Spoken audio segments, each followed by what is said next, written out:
எனது பெயர் பாரதியார். நீலகிரி மாவட்ட கழக செயலராக இருக்கிறேன். 2017 தாயின் தலைமகன் ஐயா OPS அவர்களுடைய தர்ம யுத்தத்தில் பங்கேற்று தொடர்ந்து அவர் பின்னால் அணிவகிக்கின்றோம். இன்றைய தினம் மாவட்ட கழக செயலாளர்கள் கழகத்தை எவ்வாறு வழிநடத்த வேண்டும், நடைபெறவுள்ள 2026 சட்டமன்ற தேர்தலிலே நாம் களப்பணி எவ்வாறு ஆற்ற வேண்டும் என்று எங்களுடைய கருத்துக்களை,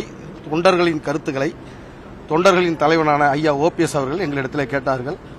அதன் அடிப்படையிலே NDA கூட்டணியில் தமிழகத்தில் நடைபெறவுள்ள தேர்தலுக்கு எடப்பாடியாரின் தலைமையில் தேர்தல் களம் காணுவதாக பாரதிய ஜனதா கட்சியினுடைய மாண்புமிகு உள்ளாட்சித்துறை அமைச்சர் அமித்ஷாஜி அவர்கள் கூறியுள்ளார்கள்.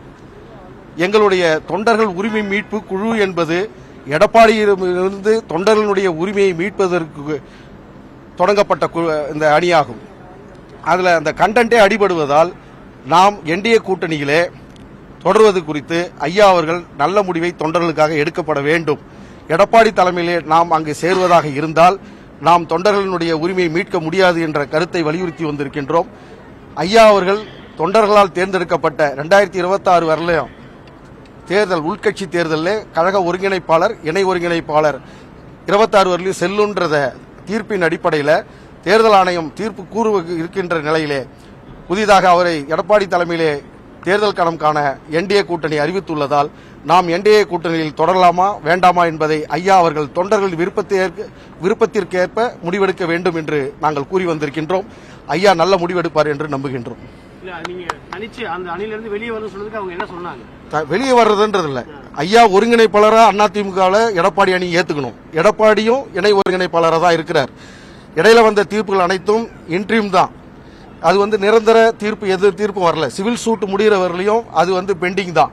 ஆகவே ஐயா அவர்கள் ஒருங்கிணைப்பாளராக தொடர்வதை ஏற்றுக்கொண்டால் நாம் NDA கூட்டணியில் தொடரலாம். இல்லை என்றால் புதிய முடிவை எடுக்க வேண்டும் என்று ஐயா இடத்துல நாங்கள் கோரிக்கை வைத்துள்ளோம். ஐயா எடுக்கிற முடிவுக்கு நாங்கள் கட்டுப்படுறோம். ஐயா நல்ல முடிவு எடுப்பார். தொண்டர்கள் உரிமை மீட்பு குழு என்பது எடப்பாடியிடமிருந்து உரிமை மீட்பதுதான். அப்ப அவரை தலைவராக ஏத்துக்கிட்டோம்னா எங்க கண்டென்ட் அடிபடுது. எங்களை ஜாயின் பண்ண வைக்கிறதுக்கெல்லாம் நாங்க அனுமதிக்க கூடாதுன்னு சொல்லியிருக்கோம். அப்படியே வாங்க நாங்க ஒரு 5 சீட்டு தரோம், 10 சீட்டு தரன்றதுக்கு அனுமதிக்க கூடாது. எங்களுக்கான உரிமையை தொண்டர்கள் தேர்ந்தெடுக்கணும். பொதுச்செயலாளரை தொண்டர்கள் தேர்ந்தெடுக்கணும் தான் கழகத்தினுடைய நிறுவன தலைவர், புரட்சி தலைவர் அவர்கள் உருவாக்கி இருக்கிறார். அதன் அடிப்படையில் தொண்டர்கள் தேர்ந்தெடுக்கப்பட்டவர் ஒருங்கிணைப்பாளர், இணை ஒருங்கிணைப்பாளர், அது 26 வரலையும் செல்லும். அந்த அடிப்படையில் நமக்கு ஐயா ஒருங்கிணைப்பாளராக அனைத்து இந்த அண்ணா திராவிட முன்னேற்ற கழகத்துக்கு ஒருங்கிணைந்த அதிமுகவுக்கு ஐயா ஒருங்கிணைப்பாளராக வரும் பட்சத்தில் அவர்கள் 10 சீட்டு இல்ல, சீட்டே கொடுத்ததுனால நாங்கள் அதுக்கு உறுதுணையா அதிமுக வெற்றி பெற தமிழகத்தில் 26 பாடுபடுவோம். ஐயா ஒருங்கிணைப்பாளராக வரணும். அது மட்டும் தான் எங்களுக்கு கண்டென்ட். OPS ஏத்துக்காதவங்க அதிமுக எடப்பாடியை விரட்டடி போனாங்க.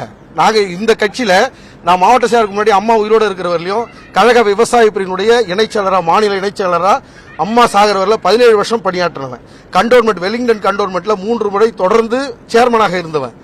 அம்மா போட்ட பிச்சையில நாங்க அதிமுக பிளட் தான். நாங்க எல்லாரும் அதிமுக தான். எங்களை இல்லைன்னு சொல்லிட்டு நீங்க எந்த தொகுதியில ஜெயிச்சிருக்கீங்க? கோயம்புத்தூர்ல 6 சட்டமன்ற தொகுதிக்கு உட்பட்ட பாராளுமன்றமானது 4 சட்டமன்ற தொகுதி டெபாசிட் போயிருக்கு.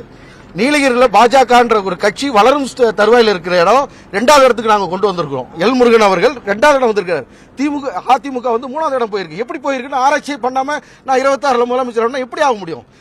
கட்சி நிர்வாகிகளும் தொண்டர்களும் உற்சாகமா வேலை செய்யும் போதுதான் பொதுமக்கள் அதிமுக நம்பி வாக்களிப்பாங்க. அந்த கண்டிஷன் இங்க வரணும். அது வரலன்னா தன்னைத்தானே ஏமாத்திப்பாங்க. அதிமுக எல்லாரும் எம்எல்ஏ ஆகணும், மந்திரி ஆகணும்ன்ற கனவுல இருக்கிறவங்க ஐயா OPS அவர்களுடைய முகத்தை காட்டாமல் தமிழகத்தில் தேர்தலை களம் காண முடியாது என்பது எங்களுடைய திட்டவட்டமான கருத்தாகும். அவரு தானே ஆராய்ச்சி பண்ணணும். நாங்க 2வது இடத்துக்கு வந்துட்டோம். நாங்க NDA கூட்டணியில் இருக்கோம். NDA கூட்டணியில் புதுசா வந்தவர் எடப்பாடி தான். நாங்க ஏற்கனவே NDA தான் இருக்கிறோம். அப்ப தலைவர் யாருன்றத எல்லா கூட்டணி கட்சி தலைவர்களும் சேர்ந்து பண்ணியிருக்கணும். அமித்ஷாஜி அவர்கள் எடுத்த முடிவை நாங்க எங்க மனசார எங்களுக்கு வருத்தம் தெரிவிக்கிறோம்.